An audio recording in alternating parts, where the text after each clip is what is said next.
Senhor Deus e Pai, que a Tua palavra cumpra os Teus propósitos por meio da presença do Espírito de Deus em nossas vidas e em nosso meio nessa manhã. Fala conosco, Pai. Fala aos nossos corações. É o que te pedimos, em nome de Jesus. Amém.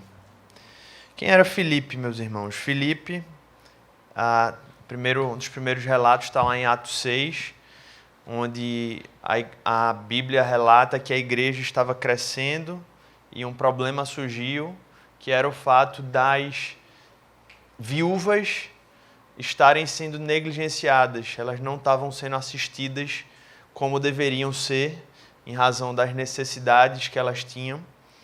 E os apóstolos se reuniram e disseram: não é certo a gente negligenciar as viúvas, mas também não é certo que a gente negligencie o ministério da palavra e da oração, que é o nosso ministério. Vamos fazer o seguinte, vamos designar homens para cuidar desse assunto. Só que existiam algumas características que eram essenciais para que esses homens tivessem. Eles disseram: esses homens precisam ser de bom testemunho, cheios do Espírito Santo e cheios de sabedoria. Dentre os homens que foram escolhidos para fazer parte desse grupo, dentre vários outros, Filipe se encontrava. Ou seja, era um irmão, um homem da igreja que servia a Deus, não era um apóstolo, não era um presbítero, mas era um irmão que servia e que era cheio do Espírito Santo. Ele foi separado para o serviço às viúvas, um homem com esse testemunho forte, fez parte do primeiro grupo de cristãos perseguidos, listado em Atos capítulo 8, no início desse capítulo que a gente leu. E a Bíblia relata também no início do capítulo 8 que ele era um evangelista, ele tinha capacidades especiais para comunicar a mensagem do evangelho e também foi usado para ser instrumento de milagres, de sinais da parte de Deus. Tudo isso está aqui no início do capítulo 8. E quem é o etíope nessa história? Ele era um eunuco, né? O eunuco era um homem castrado. No judaísmo, em razão disso, era até considerado alguém de linhagem inferior, de categoria inferior. E eles exerciam uma função aqui, que ele era como se fosse um tesoureiro de Candace, que era um título da rainha dos etíopes. Não era um nome, era um título, como o faraó é para os egípcios. E é provável que ele fosse um judeu, seja por nascimento ou por ter se convertido ao judaísmo. E esse é o motivo pelo qual ele estava voltando de Jerusalém, estava naquele trajeto em Jerusalém na época das festas judaicas. E aí Filipe, por meio dessa história, ele nos revela aqui, meus irmãos, claramente algumas marcas, algumas evidências de uma pessoa cheia do Espírito Santo. E o que eu acho interessante dessa história aqui, repito, é que Filipe era um homem que não fazia parte vamos dizer assim, do clero da igreja primitiva. Filipe era um homem que tinha sua vida comum, mas em razão do testemunho que aquele homem dava, ele foi designado para apoiar e servir a igreja, e ele foi tremendamente usado em razão desse novo momento que ele começou a viver. E eu queria destacar aqui 3 marcas de pessoas cheias, de uma vida cheia do Espírito Santo, que a gente pode enxergar por meio do testemunho desse homem. Em primeiro lugar, uma pessoa cheia do Espírito Santo, meus irmãos, é sensível à voz de Deus e se submete à direção de Deus. Eu vou mostrar para vocês aqui nessa passagem, para você tentar se imaginar o que estava acontecendo, o que se passou com Filipe. Tente se imaginar no lugar de Filipe por um tempo aqui nessa manhã. É como se você, de repente, de um dia para a noite, você está servindo aqui na nossa igreja, poxa, eu estou servindo, eu faço parte de um grupo de vida, eu sirvo em algum ministério, estou servindo a Deus. E é como se de uma hora para outra, como o texto fala, Deus fosse ao encontro de Filipe, foi ao encontro de Filipe, e disse assim: Filipe, para tudo e vai ali para uma estrada deserta entre Jerusalém e Gaza. O texto faz questão de dizer que é uma estrada deserta. Assim, vai ali naquela estrada lá de aldeia, onde não passa nenhum carro. Sabe aquela estrada de aldeia que não passa nenhum carro? Vai para lá, Filipe. E aí, além disso, essa é a primeira orientação que ele recebe num primeiro momento. Você acha um pouco estranho você receber a orientação dessa sem muitas respostas. Depois o texto segue. E quando ele chega nessa estrada deserta, sem muitas orientações, ele recebe uma outra orientação da parte do Espírito, que diz assim, Filipe, agora você vai e corre atrás da carruagem, Filipe. Provavelmente Filipe estava a pé aqui, porque cavalo era para quem tinha condições e carruagem era para quem era muito rico. Então é provável que Deus estivesse mandando Filipe correr literalmente atrás de uma carruagem. É como se você fosse mandado para a estrada de aldeia, você está lá andando de sandálias, de havaiana, de bermuda, e diz, olha, corre atrás daquele carro ali. E lá, quando você correr atrás desse carro, acompanha esse carro. Era mais ou menos essa cena, um negócio um pouco assim estranho, se você ouvir em primeiro lugar. E o interessante aqui foi a reação de Filipe a tudo isso. Primeiramente, chama muita atenção, irmãos, o fato de Filipe ter ouvido e ter discernido a voz de Deus. Dentro desse primeiro ponto que a gente começou a falar, tem duas ações muito claras que chamam a atenção da gente na postura de Filipe. Ele ouviu a voz de Deus e ele discerniu a voz de Deus. Essa pode parecer a parte mais fácil para você. Ouvir a voz de Deus. Ele está falando, eu escuto. Irmãos, para mim, eu acho que essa é uma das partes mais difíceis e talvez uma das partes mais difíceis, especialmente nos tempos em que nós vivemos. Ouvir a voz de Deus é um dos mais difíceis exercícios espirituais, especialmente nos tempos em que há tantas vozes ao nosso redor. Não se trata somente de se colocar à disposição e dizer assim, eu ouço. É preciso aprender a discernir o que parece ser voz de Deus, mas são pensamentos da nossa carne, do nosso coração enganoso, ou até sussurros do nosso inimigo, do inimigo das nossas almas que vem aos nossos corações. Uma das ideias mais perigosas que eu tenho escutado e escuto constantemente é pessoas, quando vão tomar decisões, se baseiam antes de qualquer coisa, antes de consultar as Escrituras, antes de se aconselhar com cristãos maduros. A primeira opção que as pessoas têm recorrido é: não, eu tomei essa decisão porque eu estou com a paz no meu coração. Você já ouviu isso?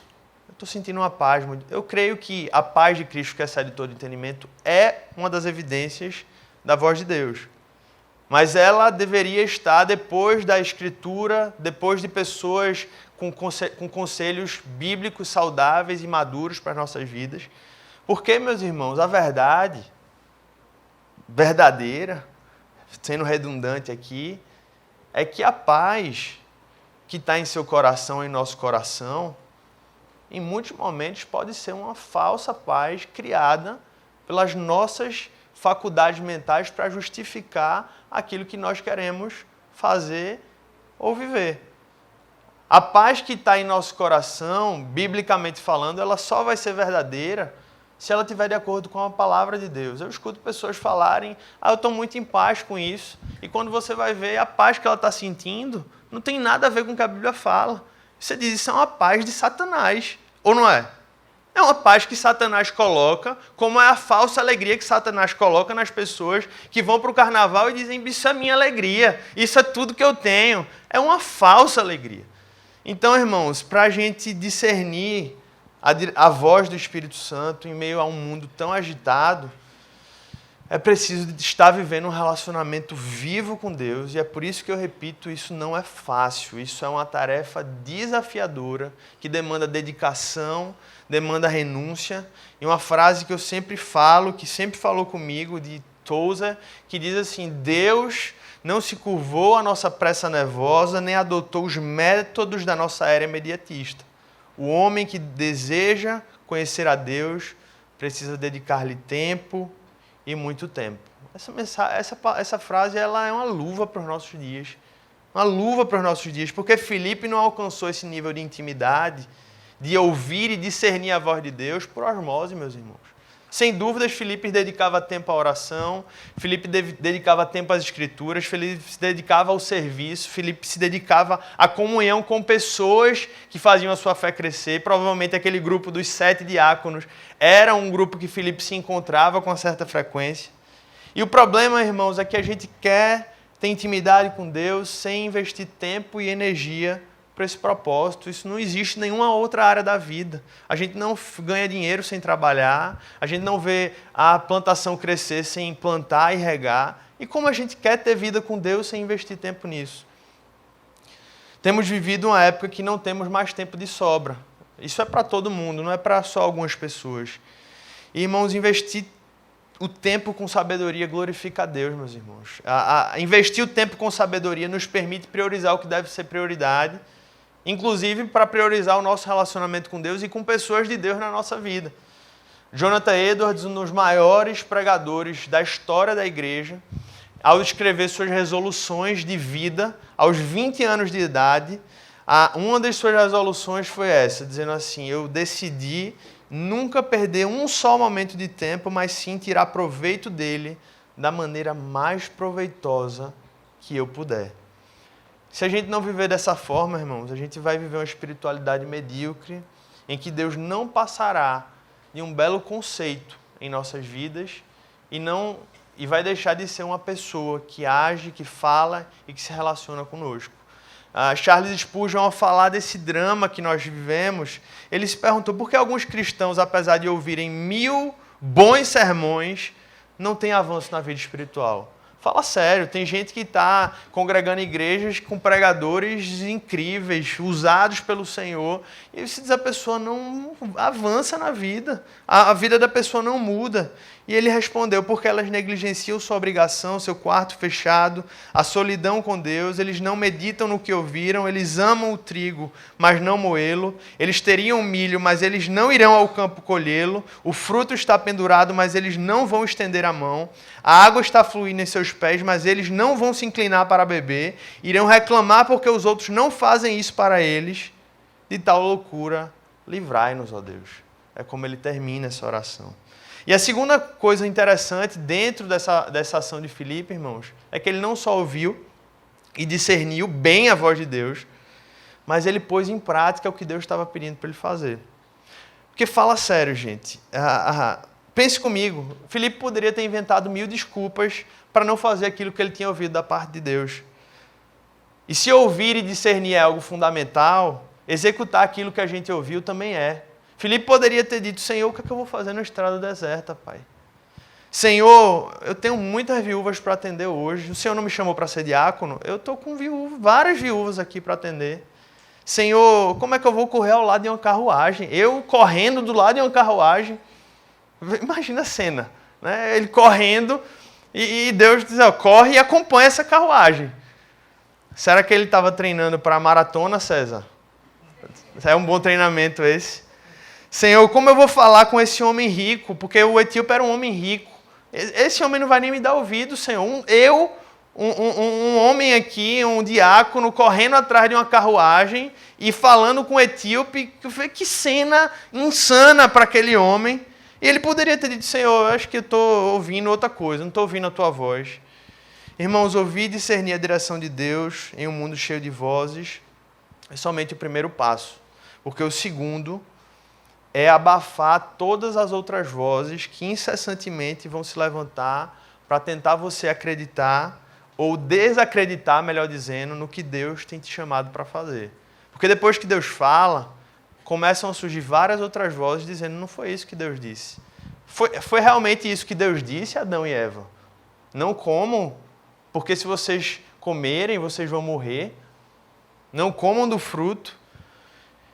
Efetivamente, meus irmãos, precisamos atentar, não só para ouvir, mas para fazer. E seria impossível tentar aplicar esse ponto a todas as pessoas aqui, porque eu sei que Deus se manifesta e fala com cada um de forma pessoal, e tem pessoas vivendo situações diferentes na sua vida. Mas eu creio que muitas vezes isso se revela para momentos em que você tem sido desafiado por Deus para ou aceitar ou rejeitar um novo desafio profissional.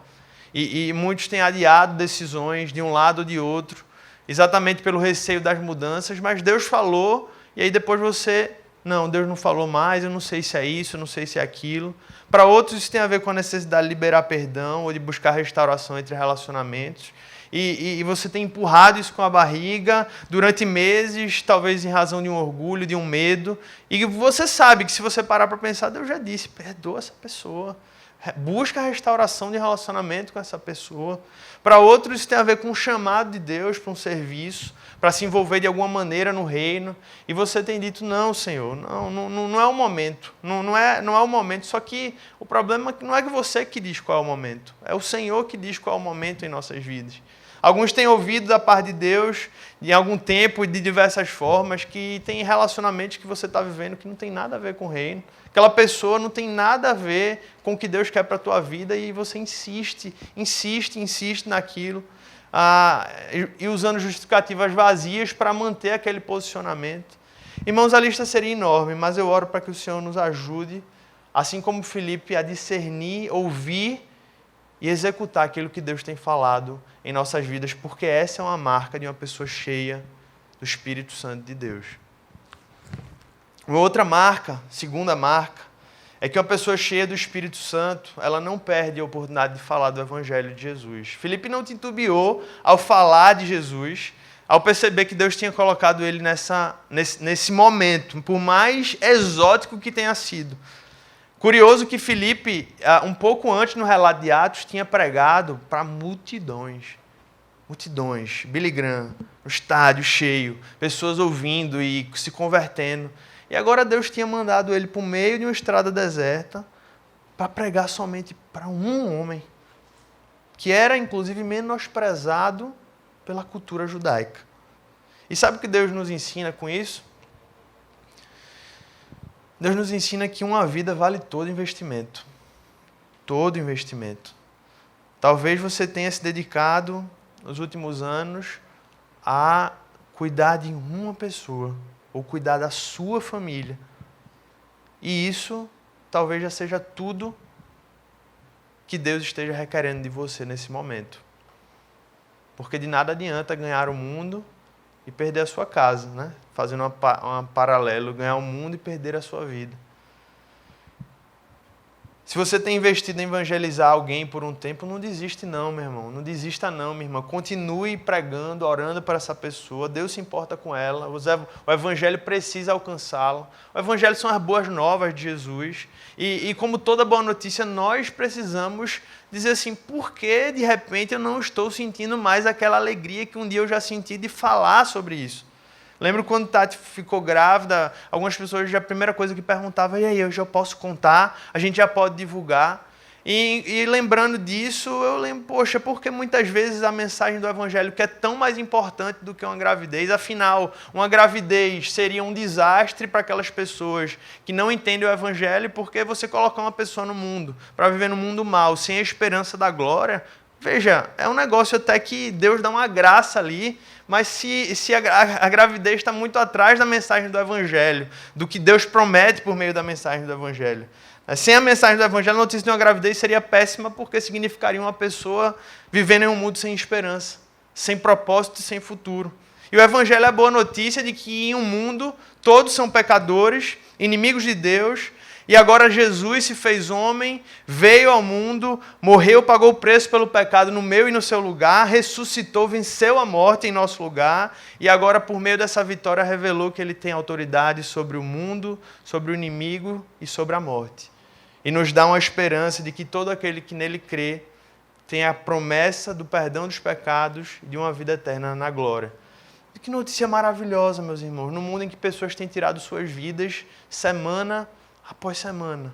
E você tem ouvido essas notícias. Você sabe o que tem acontecido. Se essas pessoas tivessem ouvido do Evangelho, seria, bem, difícil, né? Você vê pessoas tirando a vida por desesperança. Porque não faz sentido viver. Para que viver? Trabalhar duro, passar por situações difíceis, doenças, dores. Tem uma lógica satânica no suicídio, mas tem uma lógica. Mas o Evangelho é a resposta para isso, irmãos. E ele está em nossas vidas e está em nós para que a gente use, como Filipe foi usado, mesmo numa situação louca. Ele disse, não, Deus está usando essa situação e Deus vai me usar aqui. Mais do que aproveitar oportunidades, irmãos, eu diria que nosso desafio é criar oportunidades.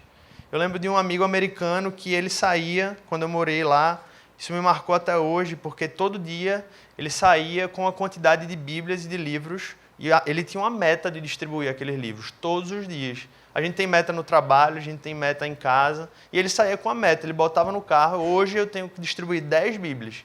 E ele encontrava pessoas, eu vou orar por ela e vou dar. E isso era incrível, irmãos. Ele tinha esse propósito dele com essa missão que Deus tinha colocado. Hudson Taylor, no início do seu ministério, em 1857, levou a Cristo um senhor.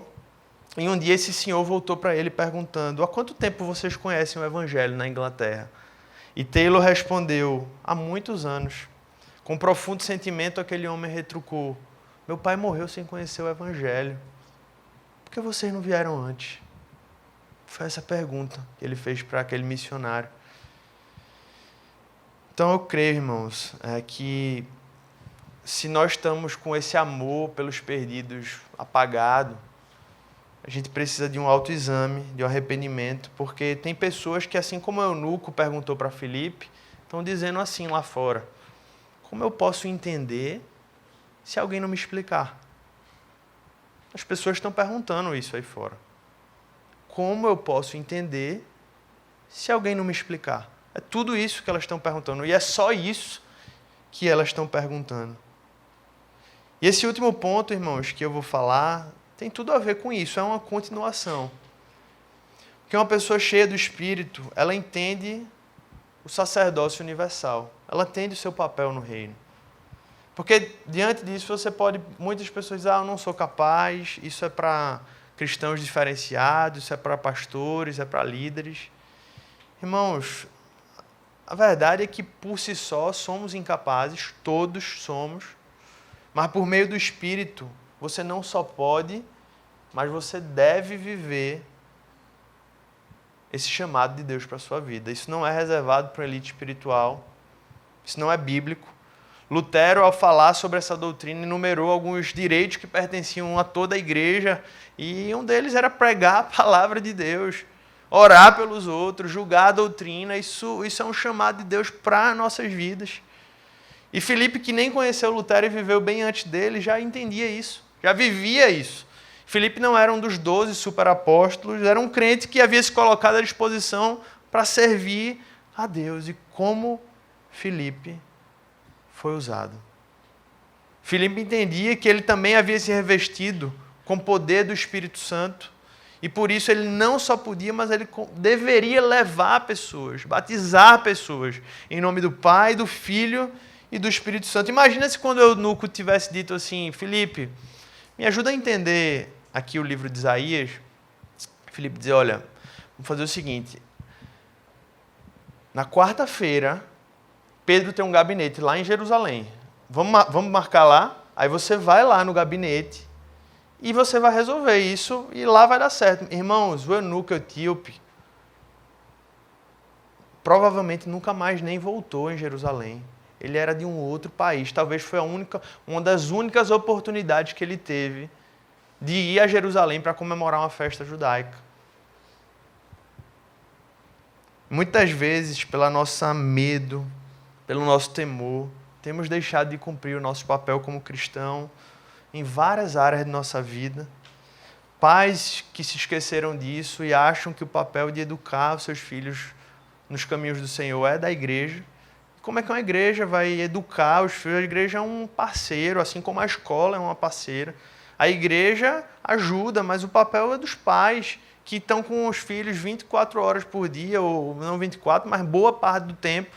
E a igreja está aqui 1 hora por semana, 1h30. Infelizmente, muitas vezes tem sido uma frequência até quinzenal, o que é lamentável, que os pais não têm priorizado trazer os filhos todos os dias, todos os domingos, para estarem congregando com a igreja. E, irmãos, a maioria dos que estão aqui, eu sei que não tem um título de um pastor, de um bispo, não tem qualquer graduação em teologia, mas creia nisso, Deus não vai lhe usar por isso. Não vai deixar de lhe usar por isso. Nós temos as nossas funções e os nossos papéis, mas o que Deus usa não são títulos, Deus usa pessoas cheias do Espírito Santo de Deus, meus irmãos. E ao compartilhar da vida de Filipe, eu lembro de eventos em que Deus me usou, onde eu dizia, Senhor, é impossível fazer isso.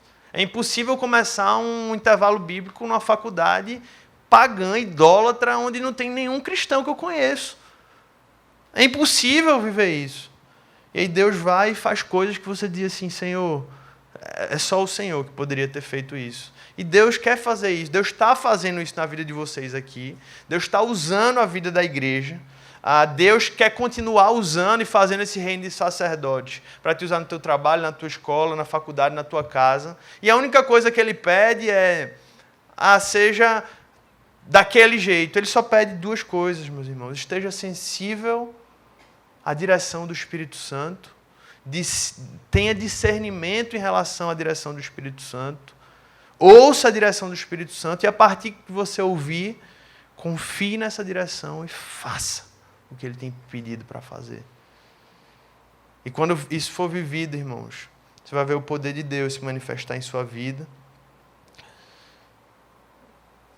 Acho que seria um testemunho aqui, se eu fosse olhando e falando cada pessoa, eu louvo a Deus, bispo, o bispo vai confirmar isso, que nós temos testemunhado que a nossa igreja tem vivido isso. Eu olho aqui 2 casais que estão se despedindo da gente, né? Hélia e Luciana, Reginaldo e Natália, que são exemplos disso. Eu poderia citar muitos outros, mas estou citando eles porque eles estão se despedindo da gente, né? Irmãos, esses casais são testemunhos do poder de Deus e de vidas cheias do Espírito Santo. O Hélio, que se converteu, se batizou esse ano e que já tem testemunhado com a vida dele, tem sido usado tremendamente, com testemunho claro da obra de Deus na vida dele. Entendeu o seu chamado, compartilhou que está começando um culto no seu lar, um culto doméstico. Luciana, que é uma evangelista nata, irmãos. Essa é a irmã. Usada para cuidar de tantas irmãs preciosas aqui na igreja. Reginaldo e Natália, esse casal abençoado que a gente conheceu esse ano, mas foram tremendamente usados aqui na igreja, com palavras, com a vida. Irmãos, eu louvo a Deus porque a nossa igreja tem entendido isso. E a minha oração é para que aqueles que ainda não estão vivendo, vivam isso. Porque você vai ter uma alegria do reino sobrenatural, de dizer, poxa, Deus está usando a minha vida. Viver uma vida cheia do Espírito Santo. Eu viver assim, Deus quer isso para a tua vida, meu irmão. Deus quer isso para a tua vida, minha irmã. E assim como o Filipe foi teletransportado, né, porque tem pessoas que creem aqui que foi praticamente um ato sobrenatural de Deus ter levado ele de outro lugar para o outro. Assim Deus faz, às vezes pega pessoas, manda para outro lugar, mas Deus continua usando naquele outro local, como Ele fez com Filipe. Quando ele chegou na outra cidade, a Bíblia diz que ele já estava sendo usado por Deus. E Deus vai fazer isso com a vida de vocês, meus irmãos. Louvo a Deus, porque Deus tem essa mensagem, ela é um testemunho da nossa igreja, e eu creio que ao mesmo tempo é um encorajamento para que a gente continue vivendo e dizendo assim, Senhor, se não for para viver uma vida cheia do Espírito Santo, Pai, não vale a pena ser igreja. Dá outro nome a esse lugar. Diz que é encontro encontro para diversão, para desopilar. Mas para ser igreja tem que ser um povo cheio do Espírito, que busca o reino em primeiro lugar, que entende o seu chamado e que está dizendo ao mesmo tempo, em meio a tudo isso, Maranata, ora vem Senhor Jesus. Que em nome de Jesus Deus possa aplicar essa mensagem no seu coração, chacoalhar a sua vida e confirmar o chamado de todos aqueles que já têm entendido o reino como uma pérola de grande valor. Que Deus te abençoe rica e abundantemente. Posso orar pela sua vida? Você pode fechar os seus olhos. Pai, viver uma vida cheia do Espírito, Senhor, é um dos maiores privilégios que nós temos enquanto cristãos, sermos